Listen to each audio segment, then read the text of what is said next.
Hello, everybody out there. Welcome to another episode of Dealing with the Seasons of Life.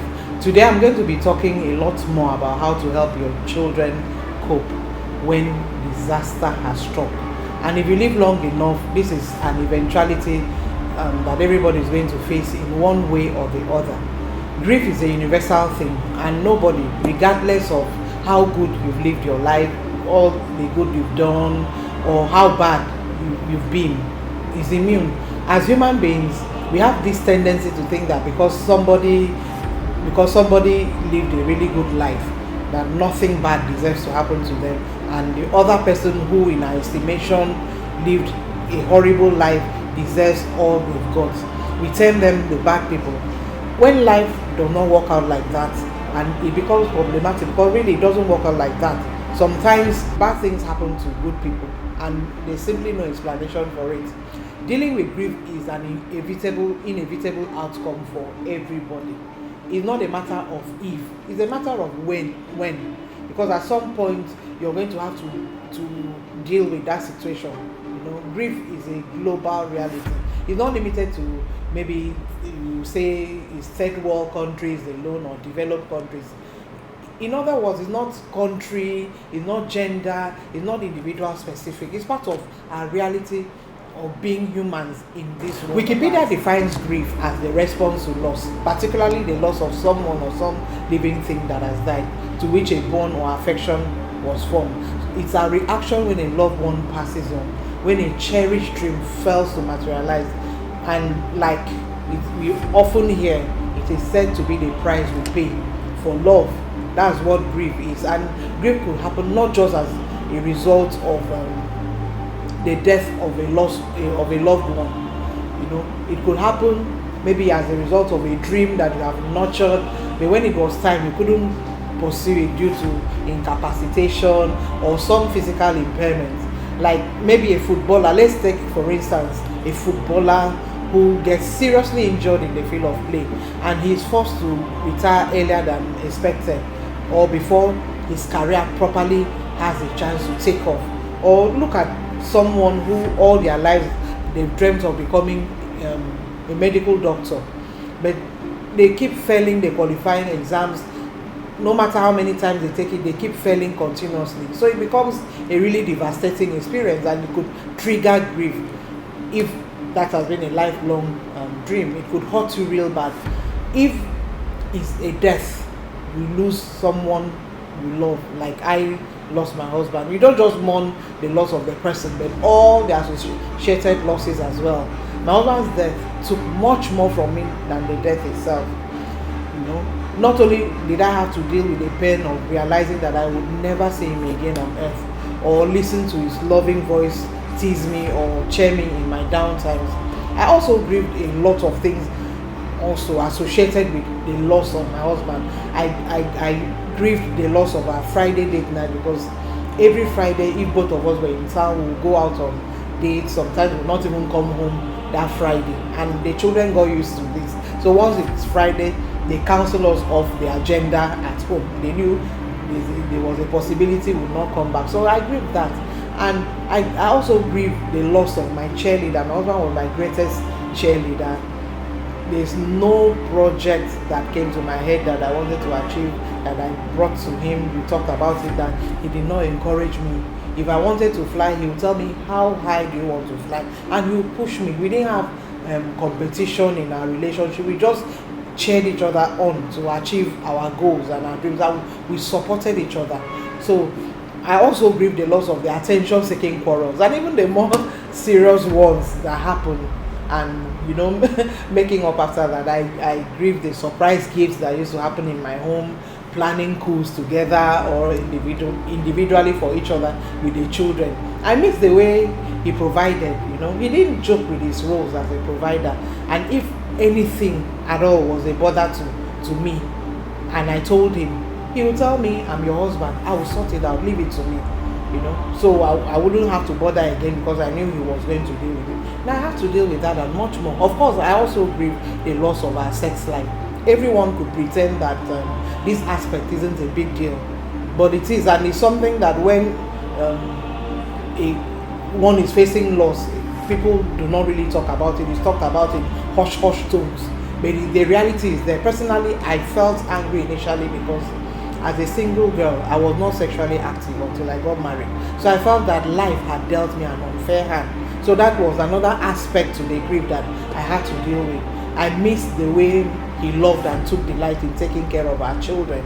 You know, each of our children had a special bond with him, and all four of them kept saying that despite his busy schedule, he had time for them. He treated each child specially without any favoritism. He just had time for every child, and I grieve that. I grieve parenting together with him. Now I'm in a position where I have to do it by myself, and it's not something that is pleasant. When life forces you to live without the one you thought you could not live without, it can be very devastating. It can be a devastating process, and without any warning. Grief sometimes does not give you any warning. You know, in a situation where the person was sick for a long time and you knew that okay, this is the eventuality, even at that, it's still something that is very devastating. But how much more the one that happens without warning, when you're not expecting it, is like a hit on the blind side. That could really be devastating. So grief can steal into your home and touch your children real deep, and the onus is on you as the parent or guardian to help your fledglings navigate that rough road. You know, after the initial rush of sympathizers, you find yourself more or less on your own. The blessing I have had has been that my family has been a strong support system for me. We've gone through so much together. We've gone through the loss of my father together, gone through the loss of grandmothers. We've gone through situations in life together, and we've developed a strong bond through the years, and this has really helped. So having family as a strong support system for me has been a plus. The Bible says that God sets the solitary in families, and I'm grateful for the family that God set me in, that we can be there for each other in our happy times, in our up times, as well as our down times. My children kept saying to me, "Mommy, your family is gold." My son said that the way your family has stood with us and supported us has been amazing. So people not showing up like they used to before has not been such a disaster. But even then, you could find yourself in a situation where probably you don't have that strong family support, and then you don't have people showing up for you in this season. You don't need an army, you don't need a mob, to show up for yourself. Find one or two close people that you could go to in your grief and you could be real with, and they could help you through the process. So you should be prepared as well that some people whom you actually thought would take the lead in holding your hands and literally sit on the floor with you and yours, like Job's friend did when he was struck with disaster. The Bible says that his friends went to him, and for 7 days they sat with him on the floor grieving with Job. They were silent, they didn't say anything to him. They just understood where he was and they stayed silent. You should also be prepared for the fact that some people whom you actually thought would take the lead in holding your hands and literally sitting on the floor with you and yours, like Job's friends did for him in the Bible when he was faced with devastation of a nature that it had to take God for him to survive that. These friends came, they sat on the floor with him for 7 days, saying nothing, So you should be prepared. There are some of those friends that you thought, okay, these are the ones that will hold my hands through this nightmare, will stay away, and they will not even say anything to you.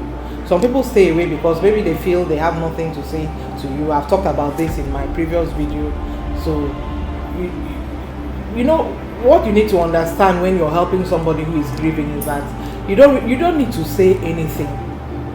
You don't need to say anything. Just sitting in silence with the person communicates that I may not understand how it feels or what you're going through, but I'm here for you. That's what it communicates. It communicates care and concern. Non-verbal communication helps too. So do not always think that when somebody loses someone or is going through loss of any nature, you have to go and say all the right words. No, it's not necessary. Job's friends sat silent with him for 7 days, not saying anything because they realized the depths of his anguish and his pain. You know, the Bible says that we should mourn with those who mourn and rejoice with those who rejoice. Even if it's just sitting there and crying with them, it is a whole lot. And also, some people you will discover whenever you're friends, as you thought, and they could think that whatever benefits they got when your loved one was in the picture would cease. So they might feel that there's no need hanging around you anymore. It's painful, but it's true.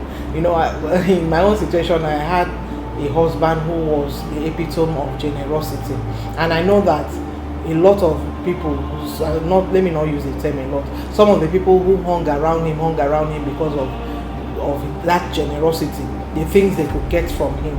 So him not being in the picture anymore, a lot of those people realized that, look, and a lot of them did not bother to associate with me, so they would feel, oh, there's nothing here for me anymore, or they could feel like staying around you could jinx them in some way and make them susceptible to loss as well. That, okay, she lost her husband, or she lost he lost his wife, or some loss. You know, if we come around her or we come around him, there's a possibility that she might infect us, or he might infect us with that lost thing, and then we'll find ourselves having to deal with death as well. It's crazy, but some people actually think this way. You know, so you should understand this so that it's not so painful when it happens.